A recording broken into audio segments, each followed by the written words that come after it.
Hello दोस्तों, welcome to knowledge corner. आज की इस वीडियो में हम बोर्ड परीक्षा 10वीं के लिए सामाजिक विज्ञान के जो महत्वपूर्ण प्रश्न हैं उनमें आगे के क्वेश्चंस को देखेंगे। तो आज हम राजनीतिक विज्ञान के प्रश्न को देखेंगे। तो आज का हमारा पहला प्रश्न है, पंचायती राज के स्तरीय संस्थाओं के नाम बताइए। मतलब कि पंचायती राज में जो त्रिस्तरीय संस्थाएं हैं उनके नाम बताइए। तो पंचायती राज के 3 स्तर हैं। पहला आता है हमारा ग्राम पंचायत, जिसमें मुखिया और सरपंच आते हैं। दूसरा आता है पंचायत या ब्लॉक समिति, और तीसरा आता है जिला परिषद, जो कि जिला स्तर पे होता है। तो ये पहला क्वेश्चन का आंसर था। अब आगे का क्वेश्चन देखते हैं। समवर्ती सूची से आप क्या समझते हैं? तो इसका आंसर है, समवर्ती सूची उन विषयों की सूची है जिन पर केंद्र और राज्य सरकार दोनों कानून बना सकते हैं। मतलब एक ऐसी सूची जिन पे केंद्र और राज्य दोनों कानून बना सकते हैं। इसे साझा लिस्ट भी कहा जाता है। मतलब कि साझा मतलब कि मिलजुल से जो लिस्ट बना हो। समवर्ती सूची में शामिल विषयों पर कानून बनाने का अधिकार केंद्र और राज्य दोनों के पास होता है। ठीक है दोस्तों, अब आगे के क्वेश्चंस को देखते हैं। तो आगे का क्वेश्चन कह रहा है, राष्ट्रीय राजनीतिक दल किसे कहते हैं? मतलब कि जो राष्ट्रीय राजनीतिक दल होते हैं उनकी परिभाषा क्या है, वो कैसे बन सकते हैं? तो राष्ट्रीय पार्टियां वे हैं जो 4 या 4 से अधिक राज्यों में मान्यता प्राप्त है। कहने का मतलब ये है कि जो 4 या 4 से अधिक राज्यों से चुनाव लड़ रही हों, उन्हीं को हम क्या बोलते हैं? राष्ट्रीय पार्टी। उन्हें यह अधिकार भारत के चुनाव आयोग द्वारा दिया जाता है। ये अधिकार कौन देता है? भारत का चुनाव आयोग, जो विभिन्न राज्यों में समय समय पर चुनाव के परिणामों की समीक्षा करता है। मतलब कि जो समय समय पर जब भी किसी राज्य का समय होता है चुनाव का, तो उसके चुनाव को करवाता है। अब अगला क्वेश्चन देखते हैं, दल बदल कानून किस पर लागू होता है? मतलब जो दल बदल कानून है वो किस पर लागू होता है? तो दल बदल कानून स्थिति तब होती है जब किसी भी दल के सांसद या विधायक अपनी मर्जी से पार्टी छोड़ते हैं। मतलब कि जब कोई विधायक या मंत्री जो है अपने मन से अपनी जो पार्टी जिसमें वो पहले था उसको छोड़ देता है, या पार्टी विहिप की अवहेलना करता है। अवहेलना मतलब जो पार्टी के नियम कानून होते हैं उनको नहीं पालन करता है।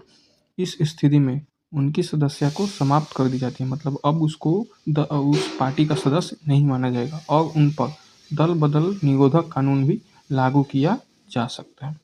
ठीक है दोस्तों, तो अब आगे अर्थशास्त्र के प्रश्न हैं। तो अर्थशास्त्र में हमारा पहला प्रश्न है,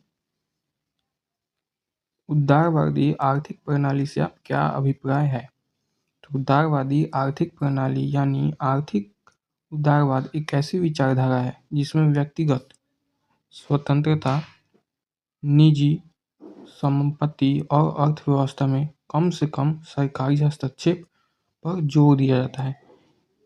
यह इस विचार पर आधारित है कि लोग अपने स्वयं के हितों में काम करते समाज के लिए सबसे अच्छा परिणाम लाते हैं। आर्थिक उदारवाद की कुछ खास बातें ये हैं, मुक्त प्रतिस्पर्धा। मुक्त प्रतिस्पर्धा का मतलब ये है कि इसमें कोई एक दूसरे से स्पर्धा नहीं होगी। मतलब एक दूसरे से कोई भेदभाव नहीं होगा, जलन नहीं होगा। स्वयं विनिमयता मतलब खुद ही एक दूसरे से सामान की अदल बदल कर एक दूसरे के पास सामान की आपूर्ति करेंगे। और वैश्वीकरण मतलब इसको हम अलग अलग जगहों पे ऐसा इस्तेमाल कर सकते हैं। अगला क्वेश्चन देखते हैं, प्रतिभूत बाजार से आप क्या समझते हैं? प्रतिभूत बाजार एक ऐसा बाजार है जहां निवेशक और व्यवसाय पूंजी के आदान प्रदान के लिए एक दूसरे से जुड़ते हैं। मतलब कि जब पूंजी की जरूरत होती है तो वो इस बाजार में एक दूसरे से जुड़ते हैं। यह बाजार बचत को निवेश में बदलने का एक तरीका है। मतलब जो बचत करते हैं हम उसको हम इसमें निवेश कर सकते हैं। निवेश मतलब इसमें हम अपना इन्वेस्ट कर सकते हैं पैसे को। अब अगला क्वेश्चन देखते हैं, वाणिज्य बैंकों के कोई 2 एजेंसी कार्य बताएं। तो जो वाणिज्य बैंक है उनके 2 एजेंसी कार्य निम्नलिखित है। इसका पहला काम यह है, बिल ड्राफ्ट और चेक इकट्ठा करना। मतलब जो बिल के ड्राफ्ट होते हैं और जो चेक उसको इकट्ठा करना। बीमा प्रीमियम, किराया और ऋण की किस्तों का भुगतान करना। मतलब कि जो बीमा प्रीमियम, किराया है और ऋण की किस्तों का उसका भी भुगतान करना। स्टॉक एक्सचेंज में प्रतिभूतियों की खरीद या मोचन के लिए ग्राहक का प्रतिनिधित्व करना। मतलब कि ग्राहक का जो होगा स्टॉक एक्सचेंज में उसका प्रतिनिधित्व भी करना, मतलब उसके साथ सहायता करना उसमें उसकी। और अगला कहता है आयकर रिटर्न तैयार करना और रिफंड का दावा करना, मतलब कि अगर रिफंड मान के चलिए कि किसी सामान की आपकी हानि हो गई तो उसमें आपको रिफंड भी मिलेगा, इसका ये दावा करता है, मतलब कि एक तरह समझिए तो गारंटी देता है। अब आज का हमारा आखिरी प्रश्न है, गरीबी रेखा को परिभाषित कीजिए। तो गरीबी रेखा से तो हम सब लोग परिचित हैं। गरीबी रेखा या निर्धारण रेखा आय के उस स्तर को कहते हैं जिससे कम आमदनी होने पर इंसान अपनी आर्थिक जरूरतों को पूरा करने में असमर्थ होता है। गरीबी रेखा अलग अलग देशों में अलग अलग होती है। उदाहरण के लिए अमेरिका में निर्धारण रेखा भारत में मान्य निर्धारण रेखा से काफ़ी ऊपर है।